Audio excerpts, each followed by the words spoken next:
Organic chemistry चल रही है, क्लासिफिकेशन हो रहा है और अब हमें इनका नामकरण संस्कार शुरू करना है। ठीक है, कुछ कॉमन वर्ड्स हैं जो आपको ध्यान रखने हैं, यूजुअली वो साइड चेन में हो या कहीं हो। फॉर एग्जाम्पल ये कॉमन वर्ड है, जब भी CH3 लिखना होता है कई बार तो हम इसकी जगह CH3 की जगह ME लिख के काम चला लेते हैं। इसकी फुल फॉर्म हमें मालूम है, मिथाइल है, लेकिन ध्यान रखना कई बार ME लिख देंगे तो वो मिथाइल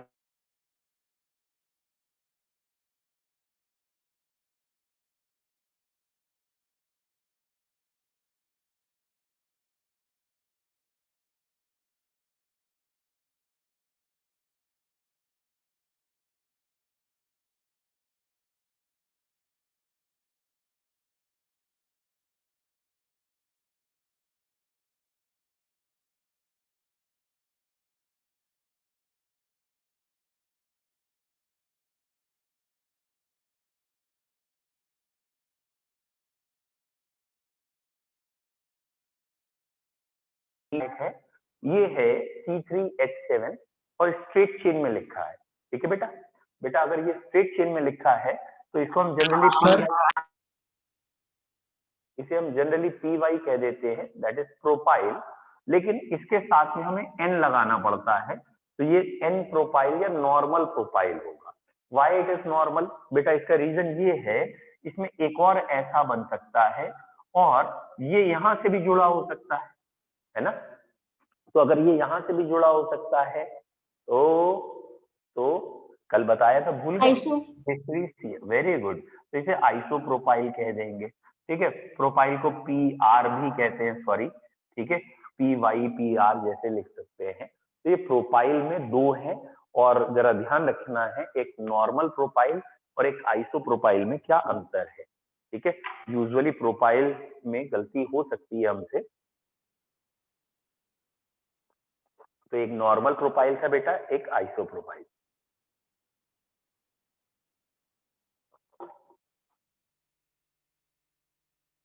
ठीक है, क्लियर?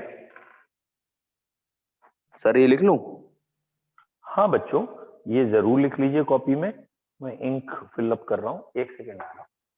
ठीक है, तो ये चारों आप लिख लीजिए कि ये एब्रीविएशन हैं बेटा, और इनको हम कई बार डायरेक्ट नाम ना लिख के ऐसे लिख देंगे, पहले दो लेटर्स जो होते हैं उसको एब्रीवेट करके। तो मिथाइल को ME से शो कर देंगे, इथाइल को ऑब्वियसली ET से शो कर देंगे। प्रोपाइल दो तरह का है, एक NPR नॉर्मल प्रोपाइल हो जाएगा, एक IPR, कई जगह I लिखा होगा, कई जगह ISO पूरा लिखा होगा।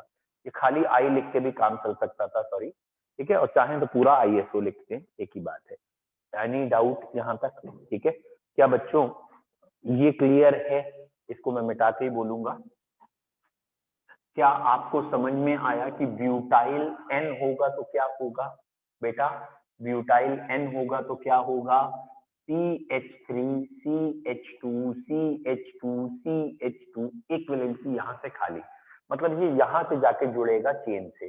तो ये वाले इतने ग्रुप को, क्योंकि 4 कार्बन है तो इसको आप ब्यूटाइल कहेंगे, और आपको अगर समझ में आ गया ये N ब्यूटाइल कहलाएगा। N क्यों बेटा? It is in straight chain, तो ये N ब्यूटाइल कहलाता है। डन। अब बेटा इसमें जो बच्चों को अधिकतर गलती होती है, दिस वन, बेटा अगर ये वाला ब्यूटाइल है तो इसे आप क्या कहेंगे? मतलब 3 कार्बन की चेन है, वेरी गुड, क्योंकि इसमें ये वाली चीज आ गई है। बहुत बढ़िया बच्चों, इसे आप आई ब्यूटाइल, या मैं पूरा ही लिख दे रहा हूँ, आइसो ब्यूटाइल कहेंगे। ठीक है, मैंने आइसो पूरा लिखा है, कुछ बुक्स में खाली आई ब्यूटाइल लिखा होता है, तो ये आइसो ब्यूटाइल हो गया है। Is it clear? ठीक है, और बच्चों ब्यूटाइल में एक और कैटेगरी है, ये देखिए, इस कैटेगरी में कई बच्चों से गलती होती है। बच्चों इसे क्या कहेंगे? इसे कौन सा ब्यूटाइल कहेंगे? हाँ बेटा बताइए, अब आप लोग इसे कौन सा ब्यूटाइल कहेंगे? हाँ, तो बेटा आपने कल की पढ़ाई अगर ठीक से घर जाके रिवाइज की हो तो ये सेकेंडरी ब्यूटाइल कहलाता है। क्यों? क्योंकि ये वाला कार्बन 2 कार्बन से जुड़ा है, ना ना ना, आइसो नहीं कहलाएगा बेटा। आइसो क्यों नहीं कहलाएगा? क्योंकि आइसो की कंडीशन क्या है? CH3 CH फिर CH3, CH3 CH CH3, ये आइसो है। तो यहाँ तो CH3 CH है ही नहीं, वो तो CH2 है, और इसके यहाँ CH3 है ही नहीं, और ना ही इस तरफ से ऐसा कोई लग रहा है। तो अगर CH3 CH CH3 होता तो आइसो कहते। फिलहाल इन चार ग्रुप, इस चार कार्बन के ग्रुप का नाम लिखना है, और पहले से अलग भी दिखना चाहिए। तो इसका नाम है 2 डिग्री ब्यूटाइल, क्योंकि ये सेकेंडरी कार्बन से जुड़ेगा। जिस भी चेन से आगे जाके ये जुड़ेगा, किस कार्बन से जुड़ेगा? And this carbon is 2 degree carbon, इसलिए ये सेकेंडरी ब्यूटाइल दिया गया है नाम। बच्चों अब ये अगला वाला, अब आप आई होप तो खुद बता लें कि ये लिखा है CH3C CH3CH3, और ये वैलेंसी खाली है, तो इसे क्या कहोगे? Neo beauty. नहीं बेटा, नियो नहीं कहेंगे। 4 डिग्री। नहीं बेटा, वेरी गुड संजना बेटा, इसका आंसर है 3 degree 3 degree, butyl. 3 degree butyl. 3 degree है क्योंकि ये कार्बन तीन तरफ कार्बन से तो जुड़ा है, तो ये कार्बन हो गया 3 डिग्री कार्बन, और इसलिए अच्छा टोटल कार्बन 4 है। टोटल तो कार्बन 4 है ना, टोटल 3 ये, एक ये, 4 कार्बन के लिए ब्यूटाइल है, और इसको 3 डिग्री BU भी कह देते हैं। कुछ लोग इसे टर्ट ब्यूटाइल या टर्शरी ब्यूटाइल भी कह देते हैं। तो ऐसे करके भी अगर लिखा है तो भी याद रखिएगा। बेटा ब्यूटाइल के चारों आइसोमर को एक बार फिर से देख लीजिए, रिवाइज कर लीजिए। I mean to say these are very important.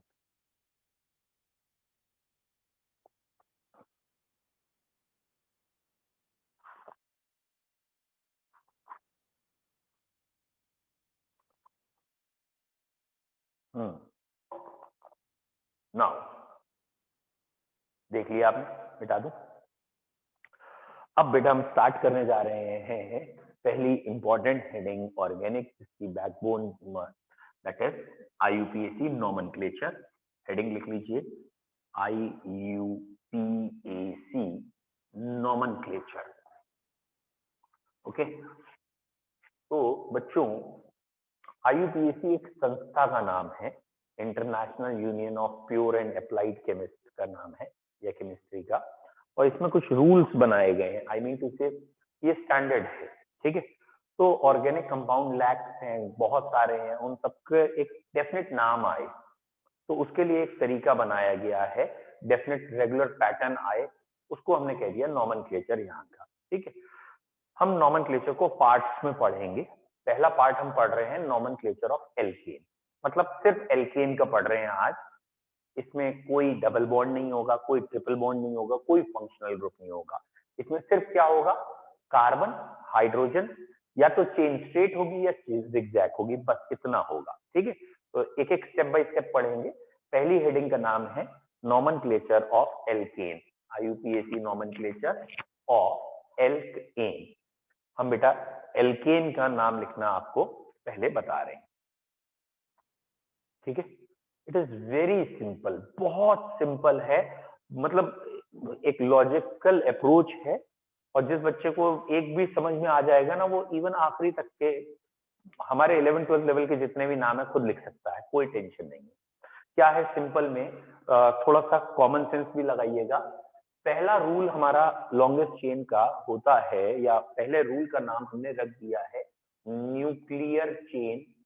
तो आपको वर्ड अच्छा लगे वो लिख लीजिएगा, न्यूक्लियर चेन, या इसका न्यूक्लियर की जगह नाम कई जगह हम पेरेंट भी कह देते हैं, पेरेंट चेन या लॉन्गेस्ट चेन। तो सबसे पहले हमें देखना होता है न्यूक्लियर चेन, पेरेंट चेन या लॉन्गेस्ट चेन। बच्चों मैं आपको नाम लिखने के सिर्फ 3 रूल्स पढ़ाऊंगा, सिर्फ 3 रूल, और उन 3 रूल पे हम नाम लिख लेंगे, ठीक है। Only there are 3 rules. 3 rule में से पहला रूल होगा, चाहे आप एल्केन का नॉमेनक्लेचर करें या आगे भी किसी का भी, लेकिन अभी हम प्योर एल्केन में कर रहे हैं। हमेशा हम जब भी नाम लिखेंगे हम कहेंगे पहले लॉन्गेस्ट चेन सेलेक्ट कर लीजिए, ठीक है। लॉन्गेस्ट चेन, जिसे पेरेंट चेन या न्यूक्लियर चेन कहते हैं, ठीक है। बेटा आज हम एल्केन का नॉमेनक्लेचर पढ़ रहे हैं, तो बताने की जरूरत ही नहीं है कि ये ओपन चेन है, एल्केन्स ओपन चेन है तो कोई रिंग तो आएगी नहीं, ठीक है। एक एक करके हम रिंग वाले भी पढ़ेंगे, लेकिन आज हम ओपन चेन का पढ़ रहे हैं। तो पहला काम होगा न्यूक्लियर चेन, दूसरा काम होगा उस न्यूक्लियर चेन में नंबर करना, और तीसरा काम होगा उसका नाम लिख देना। तो नाम लिखने के सिंपल, अरे अभी आप कुछ लिखो मत, अभी मत लिखो, अभी आप पहले समझ लो, मैंने ये गैप दिया है ना, तो पहले इसके रूल्स पढ़ाऊंगा, फिर इसके अंदर के एक आध रूल, फिर इसके रूल। तो बच्चों नाम लिखने के लिए बेसिकली ये 3 स्टेप फॉलो होते हैं। न्यूक्लियर चेन छांटना होता है, फिर उस न्यूक्लियर चेन में नंबरिंग करना होता है, फिर नाम लिखना होता है, ठीक है। बेसिकली करना कैसे है, हमें पहले न्यूक्लियर चेन छांटनी है, या पेरेंट चेन या लॉन्गेस्ट चेन छांटनी, ठीक। तो पहले का रूल क्या है बच्चों, पहले का रूल है, लॉन्गेस्ट चेन का रूल है कि अगर एल्केन में लॉन्गेस्ट चेन देख रहे हो, अगर एल्केन में, पूरी केमिस्ट्री में नहीं, अगर एल्केन में लॉन्गेस्ट चेन देख रहे हो तो कार्बन कार्बन की कंटिन्यूअस चेन देख लीजिए जिसमें मैक्सिमम कार्बन, जिसमें maximum carbon. What I mean to say, जैसे अगर ये एक चेन आ गई, यहां से कुछ ऐसे बना हुआ है, समवॉट दिस, अब उन्होंने कहा भैया you have to select the longest chain. अब कौन सी चेन लॉन्गेस्ट होगी? तो पहला जो बेसिक तरीका है, अब एक कॉमन सेंस लगा के देख लो कौन सी लॉन्गेस्ट दिख रही है, ठीक है। कॉमन सेंस दिख रहा है ना, जैसे मुझे कॉमन सेंस में कैसे कहता हूं, ये जंक्शन पॉइंट है,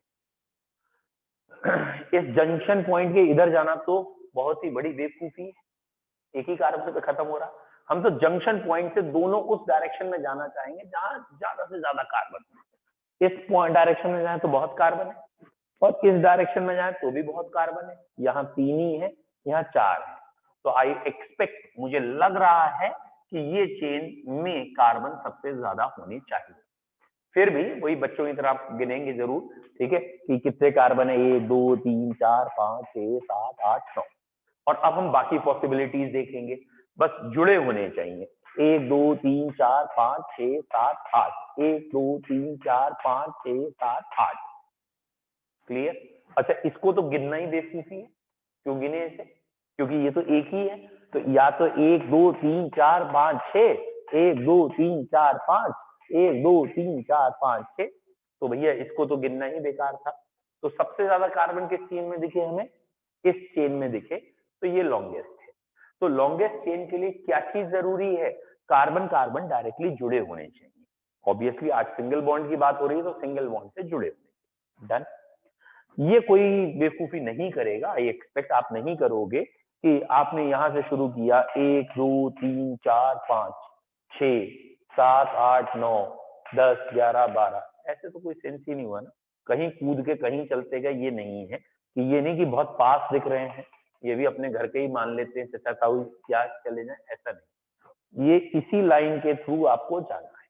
तो लॉन्गेस्ट चेन, आपको पहला पॉइंट समझ में आया, कौन सी चेन लॉन्गेस्ट होगी भैया, जिसमें कार्बन ज्यादा दिखे, ठीक है, विच हैज मोर कार्बन, ठीक। एल्केन की नॉमेनक्लेचर जब भी आप करेंगे तो आप सिर्फ कार्बन पे फोकस करेंगे, कंटिन्यूअस होनी चाहिए चेन, और कार्बन मैक्सिमम होनी चाहिए। तो पहला पॉइंट अब आपका कॉपी में आएगा कि the chain which have maximum carbon, the chain which have maximum carbon, बेटा it is common sense, continuous तो होने ही होने हैं। The chain which has maximum carbon either straight or zigzag. इससे मतलब नहीं है कि वो जिगजैग में है या स्ट्रेट में है, क्योंकि ये तो पेपर पे आपने प्रेजेंट किया है जिगजैग और स्ट्रेट, ठीक है। Either straight or zigzag. तो एक चेन है जिसमें मैक्सिमम कार्बन है, और वो स्ट्रेट भी हो सकती है और जिगजैग भी हो सकती है, ये लॉन्गेस्ट। बोलो क्लियर है? अब आपके दिमाग में कंफ्यूजन आना चाहिए, क्या आना चाहिए बेटा, ये देखिए, ये कंफ्यूजन आ सकता है, पॉसिबिलिटी, मतलब ये क्वेश्चन दिया है कि मैक्सिमम चेन बताइए कौन सी है, ठीक है। This is the question, which chain is maximum, मैंने आपको बना के दिखा दिया है, ठीक है। तो बच्चों, कोई बच्चा अगर चेक करेगा तो वो यहां से चेक करेगा, 1 2 3 4 5, ये 5 कार्बन की चेन बड़ी है। कोई बच्चा ये भी कह सकता है 1 2 3 4 5, ये वाली 5 कार्बन की जो एल शेप में है ये बड़ी है, ये भी 5 की है। कोई कह सकता है अरे भाई इधर से 5 देख लो, 1 2 3 4 5, तो ये 3 चेन्स आ रही है। एक आध बच्चा हमसे ये जरूर कहता है कि यहां वाले को 1 ले लो, तो बेटा जरा ध्यान देना, चाहे मैं इसे 1 लूं चाहे इसे 1 लूं, बात एक ही है, क्योंकि इस जंक्शन पॉइंट से इधर भी एक ही कार्बन है, इस जंक्शन पॉइंट से इधर भी एक ही है, तो दोनों एक ही जैसे हैं। समझ में आ रहा है? मतलब अगर कोई आदमी किसी पेपर की फोटोस्टैट करे, समझ में आया, और फिर फोटोस्टैट और ओरिजिनल को मिलाए, कोई स्पेलिंग मिस्टेक तो नहीं, तो बेवकूफी होगी ना, तो फोटोस्टैट तो वैसी की वैसी आएगी। तो बेसिकली इस पॉइंट से ये और ये फोटोस्टैट है, चाहे तुम इसे चेक करो चाहे इसे चेक करो, बात है, ये कोई भी डिफरेंस नहीं है।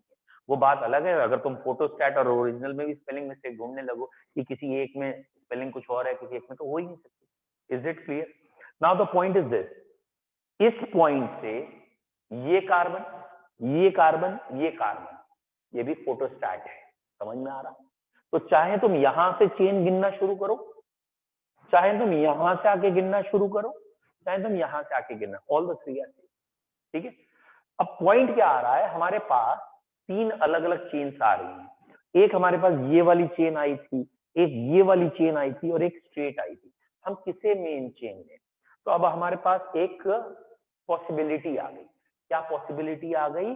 कि अगर एक से ज्यादा चेन में इक्वल नंबर ऑफ कार्बन है, ऑब्वियसली सब में मैक्सिमम भी है, मैक्सिमम है और बराबर है, और चेन्स अलग अलग है, तीनों चेन्स अलग अलग हैं, अभी बना के दिखाऊंगा। All the three are not photostat, three are different. तो किसे मेन चेन में? समझ में आया? तो बच्चों ऐसे केसेस में हमने रूल बना लिया है, प्रायोरिटी सेट कर ली है कि अगर कभी ऐसी कोई सिचुएशन आएगी तो हम क्या करेंगे। तो हमने रूल क्या बनाया है कि जब भी मैक्सिमम कार्बन की चेन्स एक से ज्यादा लगे और उनमें डिफरेंस हो, तो हम उस चेन को मेन मानेंगे which has more branching and less सब ब्रांचिंग। ठीक है? इस केस में हम किसे मेन चेन मानेंगे? जिसमें मोर ब्रांचिंग हो और लेस सब ब्रांचिंग। अब ये समझना है what is branching, what is सब ब्रांचिंग, है ना?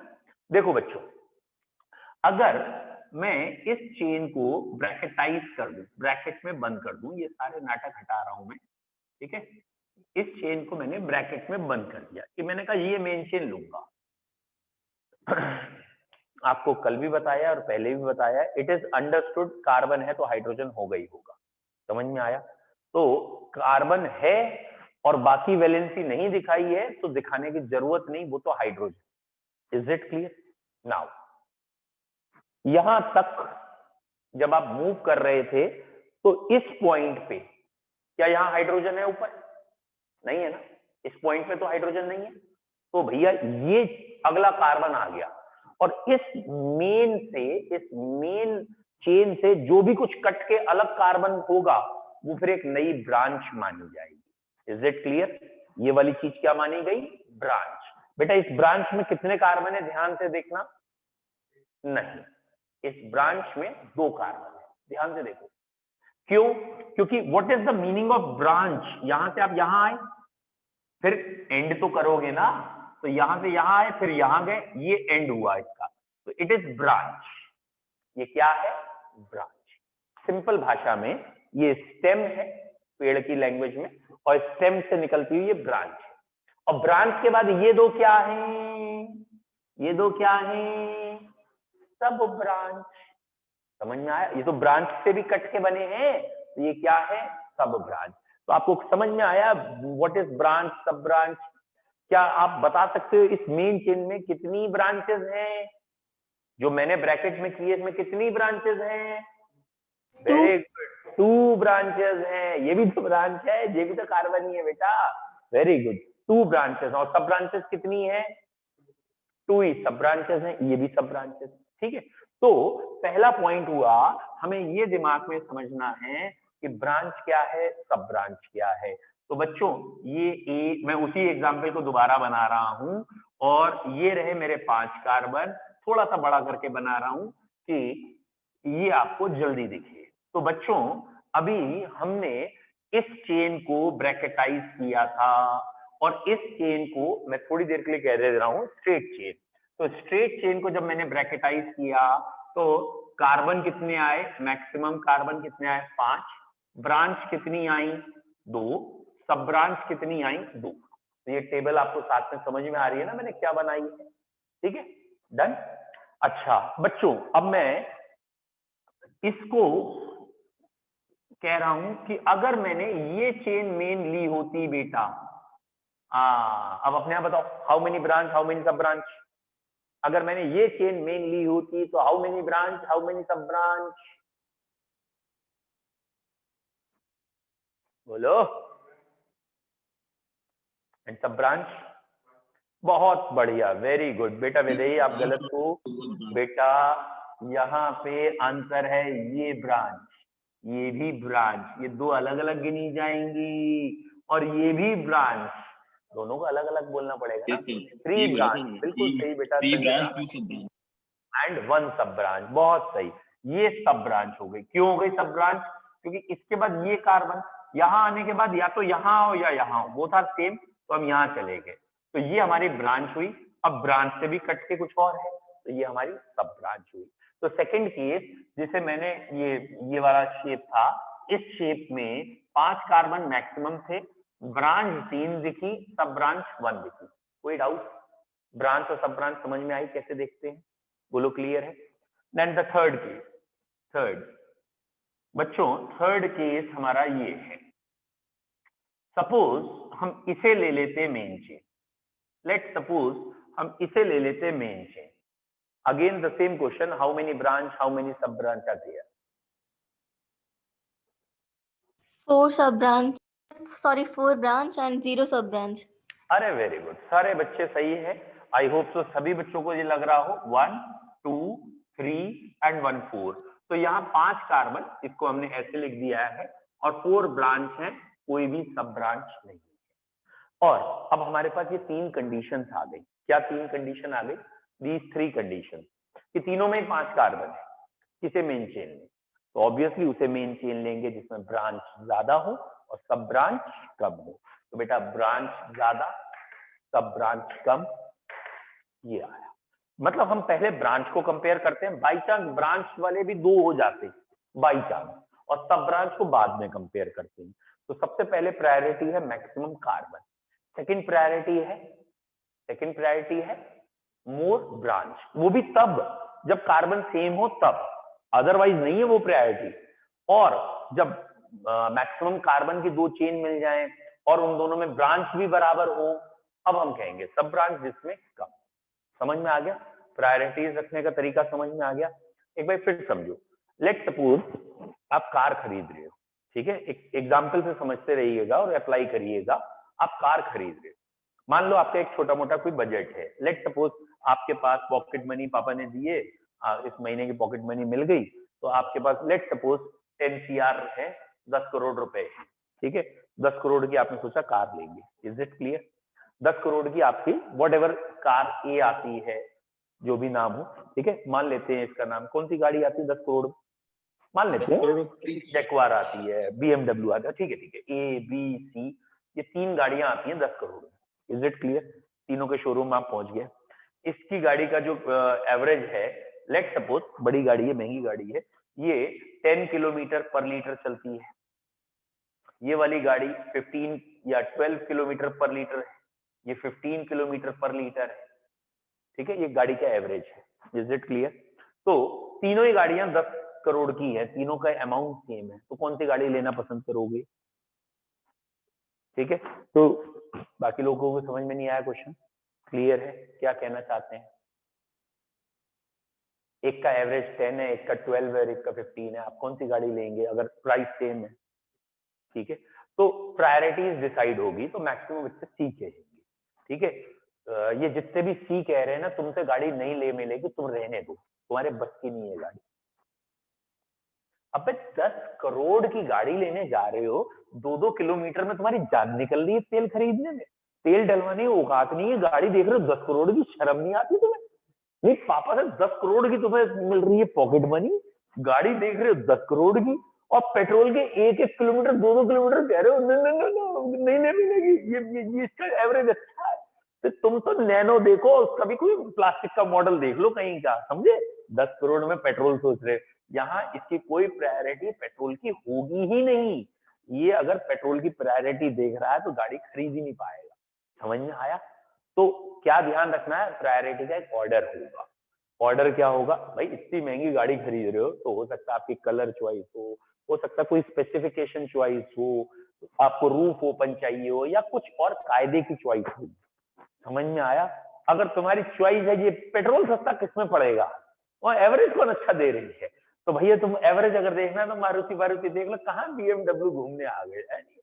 अच्छा आप कभी ध्यान से देखना, 10 करोड़ की गाड़ी या वट एवर 4 करोड़ 5 करोड़ की गाड़ी का एड यूजुअली आपको हिंदी न्यूज़पेपर या जो ऑर्डिनरी टीवी शोज आते हैं, सास भी कभी बहू थी और सो एंड सो, उसमें नहीं दिखेगा। लाफ्टर चैलेंज ये वो आते हैं उसमें नहीं दिखेगा। क्यों? क्योंकि उन्हें मालूम है उनका क्लाइंट ये काम कर ही नहीं रहा। जो उनका क्लाइंट है जो 10 करोड़ या 20 करोड़ की गाड़ी खरीदता है, वो सास भी कभी बहू नहीं देखने आता। वो हिंदी का ये थका हुआ अखबार दैनिक जागरण और उजाला में यूजुअली कम इंटरेस्टेड रखेगा। वो टाइम्स ऑफ इंडिया या may be possible economics times, BBC news, उस समय उसको उम्मीद है वो क्लाइंटेज वहां होगी, वहां वो हिट करेगा। चलो लौट के आ जाओ, केमिस्ट्री में आओ। हम क्या पढ़ रहे हैं? IUPAC।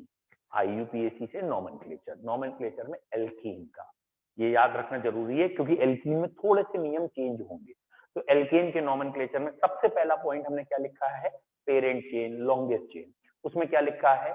It must have maximum carbon, it may be straight or zigzag. इसी का सब पॉइंट क्या आया? नहीं लिखा तो अब लिख लेना कि अगर दो चेन हैं जिनमें कार्बन मैक्सिमम है, तो जिसमें ब्रांच ज्यादा और सब ब्रांच कम, तो पॉइंट क्या आ गया? If two chain, if more than one chain having maximum carbon, if more than one chains having maximum carbon, then the chain with more, क्या चीज more और क्या चीज less, more branch and less sub branch will be preferred. More branch and less sub branch will be preferred. वो chain prefer की जाएगी जिसमें branch ज्यादा हो और सब ब्रांच कम। आराम से इस स्ट्रक्चर को बनाओ, आराम से। और मैंने जैसे आपको 3 बारी बना के दिखाया है ना, बिल्कुल वैसे ही 3 बार बनाओ, ये टेबल बनाओ। जल्दबाजी मत करो, क्योंकि IUPAC एक बार में समझ में आ जाएगी, मेरी गारंटी है। फिर आपको 12 तक पढ़नी ही नहीं पड़ेगी, बस थोड़ा स्लो चलना पड़ेगा।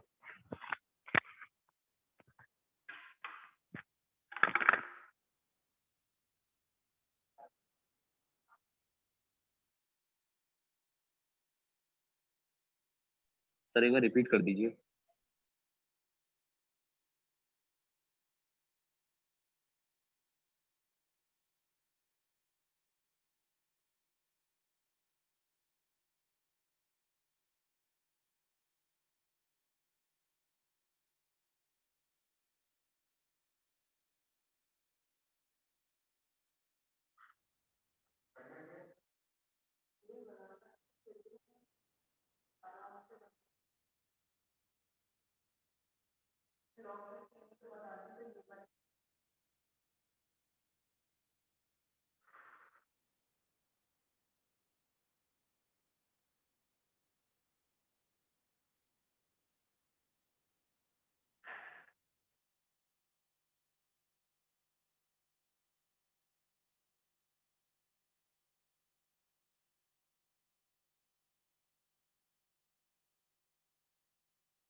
देखिए, ठीक है, पहला रूल सबको क्लियर है।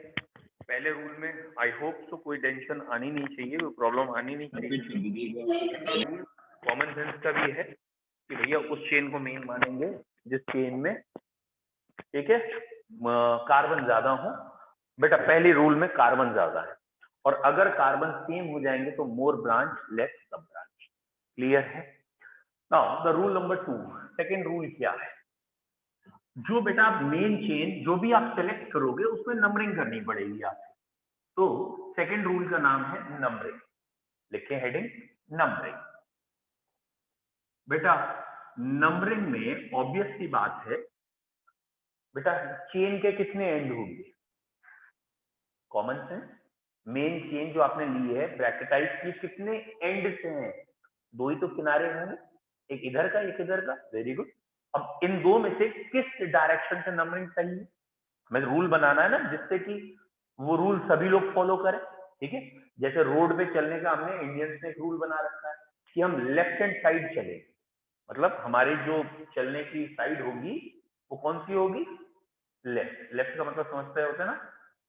Very good. ठीक है बेटा, अभी वो है, थोड़े एग्जाम्पल भी से बताएंगे ना। तो हमने रोड के लिए नियम क्या बना रखा है कि अगर एक रोड है, सिंगल लेन है, इसमें जाने के लिए भी रास्ता है और आने के लिए भी है, तो आपको किस डायरेक्शन में चलना है? अपने लेफ्ट। लेफ्ट का मतलब उल्टा ही तो होता है ना। हमारी सरकार ने कह रखा तुम उल्टे चलो। समझ में आ रहा है? मतलब हमारी सरकार को ही मालूम है कि यहाँ के प्राणी सारे उल्टे हैं, और ये जब उल्टे उल्टे चलेंगे तो 2 माइनस में प्लस हो जाएंगे, है ना। इसीलिए शायद इन्होंने लेफ्ट हैंड साइड का कुछ नियम रखा है कि उल्टे चल उल्टे, तुम्हारे बस की नहीं, सीधे चलो। यहाँ के लिए क्या है बच्चों, अगर आपने ये चेन लॉन्गेस्ट सेलेक्ट की है सपोज, और इस लॉन्गेस्ट चेन में एक एंड ये दिख रहा है, एक ये दिख रहा है, ठीक है, तो इसमें नंबरिंग इधर से ज्यादा बेहतर रहेगी या इधर से बेहतर रहेगी? It is a sir common branch side, one branch side sir. Very good. It is a common sense कि हम कहेंगे भैया नंबरिंग वहां से करो जहां से ब्रांच जल्दी दिख जाए, जहां से बोलना आसान हो कि 2 पे ये ब्रांच है और ये एक कार्बन है, आपको बता रखा है, एक कार्बन मिक्स कहलाता है, और क्योंकि ये CH3 है तो ये एल्काइल कहलाएगा। CH4 थोड़ी है, CH3 है तो एल्काइल, तो ये क्या कहलाएगा? मिथाइल। तो हमें कहना पड़े 2 पे मिथाइल। तो नंबरिंग कहां से करेंगे बच्चों? जहां से हमारी पहली ब्रांच पास में पड़े, जहां से हमारी फर्स्ट ब्रांच पास में पड़े। Is it clear? अगर मोर देन 1 ब्रांचेस हैं तो एक एक करके कंपेयर करते जाएंगे। फिलहाल नंबरिंग इज डन, अभी सारे केसेस में आ जाएंगे, आप बेफिक्र रहो। Numbering is done from that side so that the first branch gets lower number, first branch is near।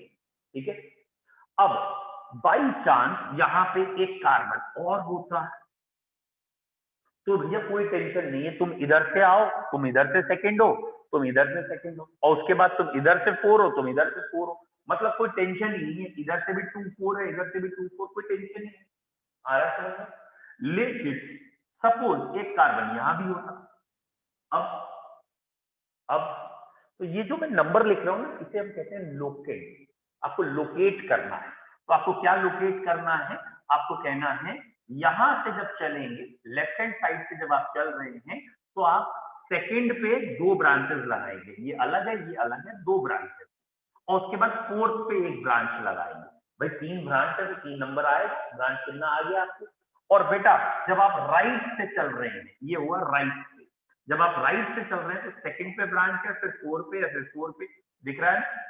तो आप कहां से नंबर करेंगे? कहां से? लेफ्ट से। क्यों?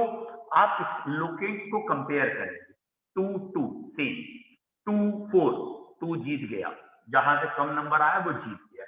Is it clear? हम सिंपल लोकेट को कंपेयर करेंगे। बेटा पहले एक नियम चलता था बिफोर 1996, जिसे हम कहते हैं हाल ही में एक नियम पहले फेल हुआ है, वो था लोएस्ट सम रूल। तो वो कुछ बुक्स में अभी भी गिवन है कि हम इनका सम करते हैं, इनका सम करते हैं, जहां से सम कम आता है वहां से नंबरिंग करते हैं।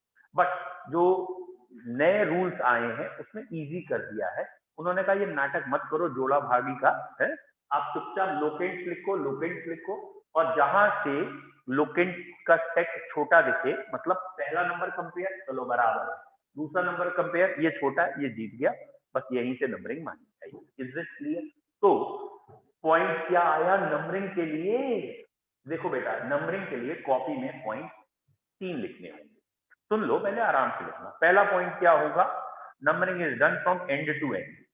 ये बेवकूफी कोई बच्चा नहीं करेगा बीच से नंबरिंग शुरू कर दे। कई होते हैं कहते हैं हम बीच से नंबरिंग शुरू करेंगे, तुम भी करोगे मुझे पता है। पता है कैसे क्वेश्चंस में, जब मैं ऐसे वाले क्वेश्चंस दे दूंगा समवॉट दिस टाइप क्वेश्चन, और ये करके जब लिखा होगा तो कई महानुभाव जो होते हैं वो कहते हैं ये मेन चेन यहाँ से नंबरिंग। ठीक है, ये काम मत कर। ठीक है, अगर तुम्हें फर्स्ट पोजीशन पे कभी कोई एल्काइल लगे तो थिंक ट्वाइस, क्योंकि फर्स्ट पोजीशन पे एल्काइल का मतलब वो मेन चेन का ही पार्ट होगा। ना नंबरिंग एंड टू एंड करनी है, एक पॉइंट आएगा एंड टू एंड। और किस डायरेक्शन से नंबरिंग सही है?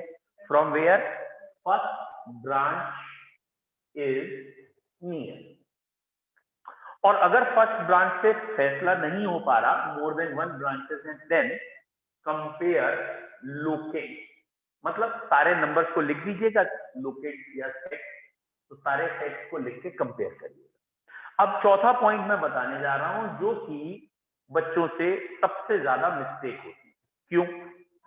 क्योंकि बच्चों में पता नहीं क्या आदत है, वो कहते हैं इन 3 पॉइंट्स को भूल जाओ, हटाओ, इसे पहले लगाएंगे, इसे जबरदस्ती पहले लगा रहे हो, पहले ये फेल हो जाए तब लगाना।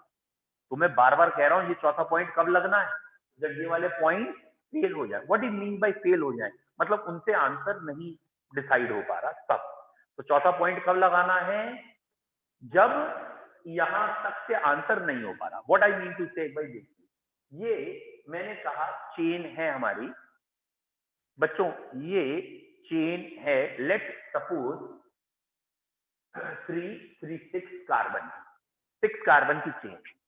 यहां पे लगा है मिथाइल और यहां पे लगा है मिथाइल। नंबरिंग के एंड से करेंगे। नंबरिंग कहां से करेंगे? लेफ्ट से राइट से। कॉमन सेंस है, ये मेन चेन हो गई बेटा, इसमें कोई वो नहीं है कंफ्यूजन, मेन चेन हो गई। नंबरिंग कहां से करेंगे? बच्चों हमेशा पहले मेन चेन देखिएगा फिर नंबरिंग की बात करिएगा। नंबरिंग कहां से करेंगे? लेफ्ट। बेटा लेफ्ट से क्यों करेंगे? वेरी गुड, लेफ्ट से इसलिए करेंगे क्योंकि यहाँ सेकंड पे ब्रांच है और यहाँ थर्ड पे, तो यहाँ फायदा हो गया हमें, मतलब पहले ही पता चल गया। तो यहाँ के लिए रूल नहीं है ये।